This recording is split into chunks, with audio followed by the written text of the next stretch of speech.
Тази вечер в регионалния център за съвременно изкуство Топлоцентрала ще бъде световната премиера на танцовия спектакъл "Пиета" на танцорите Зия Азас и Марион Крами. Вижте.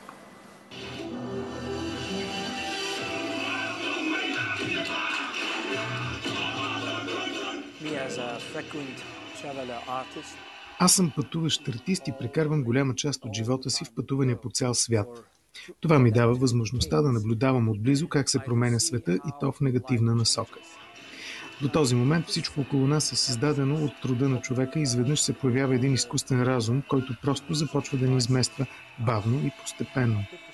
И става все по-важно да запазим човечността си и да бъдем заедно. Именно за това, заедно с Марион Крамп, създадохме проекта Пиета 2.0. Той все още е в процес на развитие и се усъвършенстваше допълнително по време на резиденцията ни в София. Ние преосмисляме древната връзка между божественото и човешкото по начин, който резонира с предизвикателствата на нашия свят, поставяйки акцент върху надеждата. Вместо да се фокусира върху смъртта на Христос, Пиета 2.0 представя неговото възнесение на небето, съпроводено от майка му.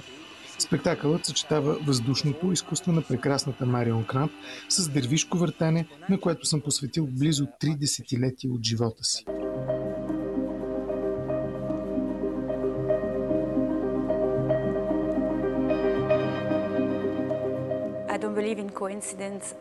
За мен няма нищо случайно. Срещата ми в професионалния ми път с Зия също не беше случайност. Работихме дълго по проекта Пиета 2.0 и искахме да поставим основни опорни точки, върху които той да стъпи. Спектакълът се задълбочава в различните взаимоотношения между майка и дете, баща и дъщеря, влюбени или приятели, демонстрирайки как хората могат да си помагат взаимно, за да се издигнат до нови висоти.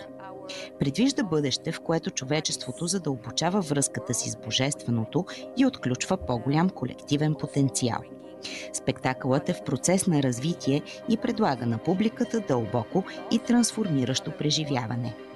Пиета 2.0 приканва към размисъл върху идеята, че въпреки предизвикателствата, пред които сме изправени, човечеството може да се издигне до по-високо ниво на цивилизация чрез колективно осъзнание и единство.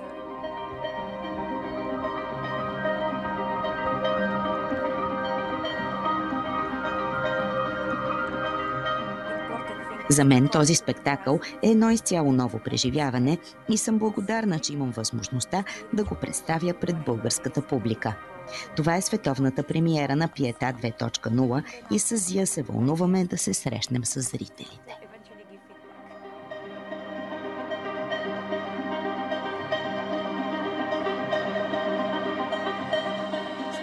Това представление е за възможността човечеството да надхвърли настоящите си граници чрез единство и осъзнатост и най-вече чрез любов. Надявам се това послание да стигне до повече зрители.